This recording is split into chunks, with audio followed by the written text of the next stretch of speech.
I think you've kind of landed on the question, which is like, why did it take until 2017 for this one student in this one class to do this one thing?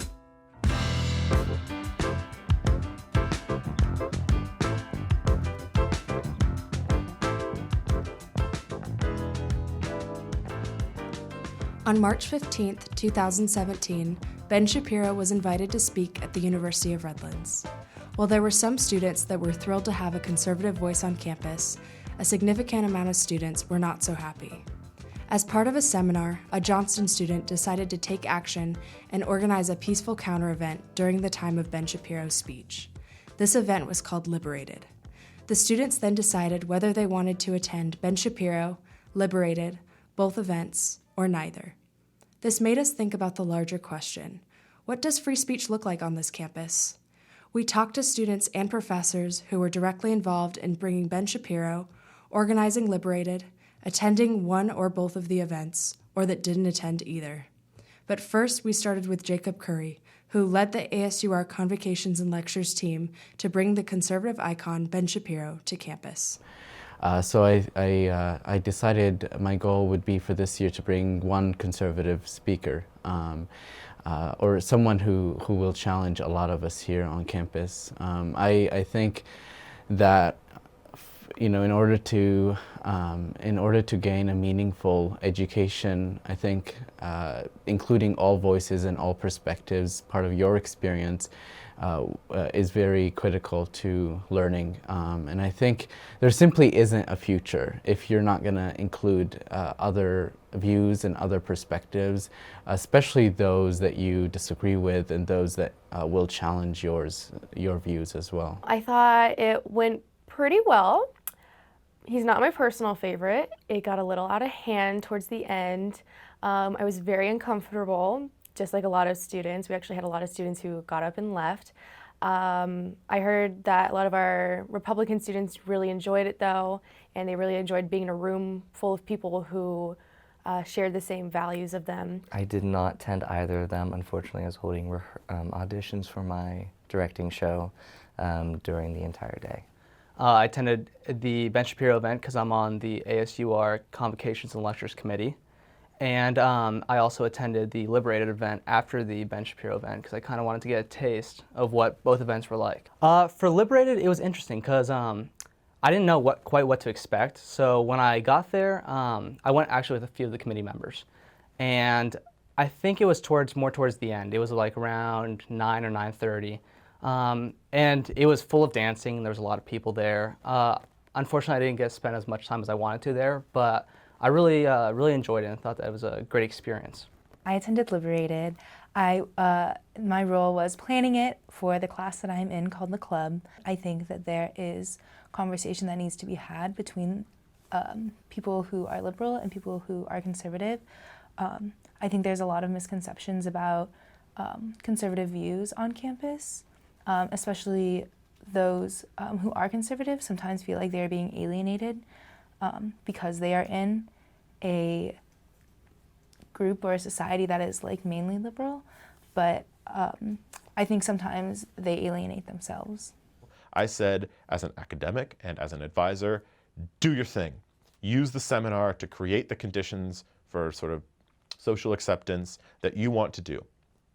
We had a series of meetings with members of student life, public safety, event services, etc., to make sure that our event would neither be disruptive nor be disrupted, under the assumption that multiple kinds of speech can happen simultaneously and that you don't have to actually be talking directly at each other to be in conversation with one another. It's interesting to think about it. I'm also conservative, so, but going around looking at it, I feel like there are times where there is, but for the most part, I think that we're accepting of both sides of the campus, and I think that's what makes Redlands so great, is that there are disagreements, but those disagreements lead to discussion. The day after the election, somebody told me that I deserved to have my apartment set on fire because they thought that I may have voted for Donald Trump. Other things, like I've heard somebody say that the fact that there's still conservatives on campus means that there's a lot of work to be done.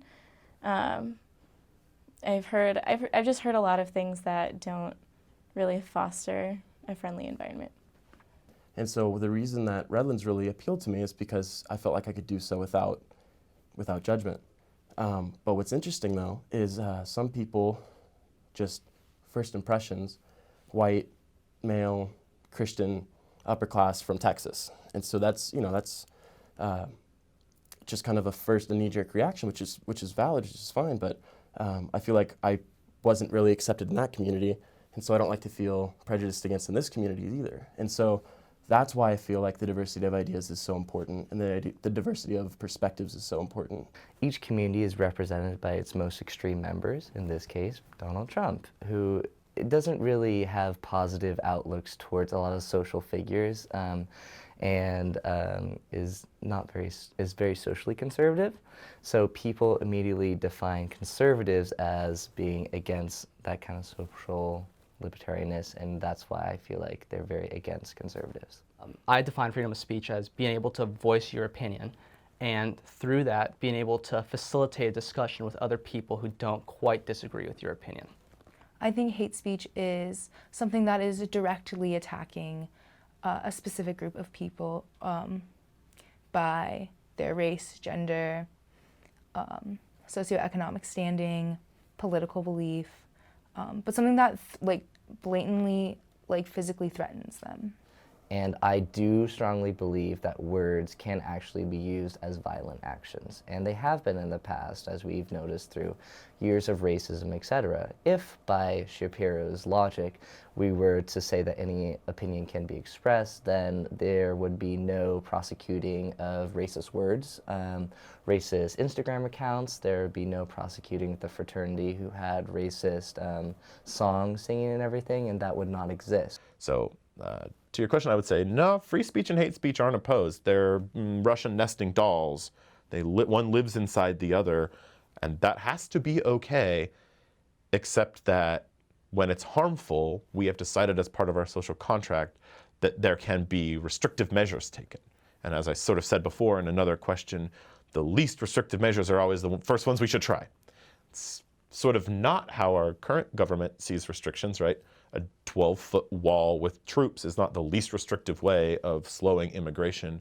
But again, I would say my position is more on the side of freedom than the position that that kind of conservative thinking takes. I think the campus, faculty and staff, do a good job of encouraging different opinions. I think that the hard part is getting students to feel comfortable opening up, because, emotion gets in the way of things. People are going to get angry if somebody's saying something that offends them. And I think the important thing to keep in mind for students on campus is that just because someone disagrees with you, it doesn't mean that they're a bad person or they hate you or anything like that. It's just they have a different opinion, and it's important to learn why they hold that opinion, not just challenge their morality or values based on that. It's important to see how the other kids on our campus are feeling and how they see things, even though it's completely different than how I might see things or you might see things. Especially in classrooms, I feel like the teachers do a really good job at facilitating discussion. I've had fantastic philosophic, religious, scientific conversations in my classes with peers who disagree with me without it erupting or without fists being thrown or anything like that. I feel like liberal arts institutions, especially ones that are this small, are kind of catered to people who want to express and who want to share what they are feeling and thinking.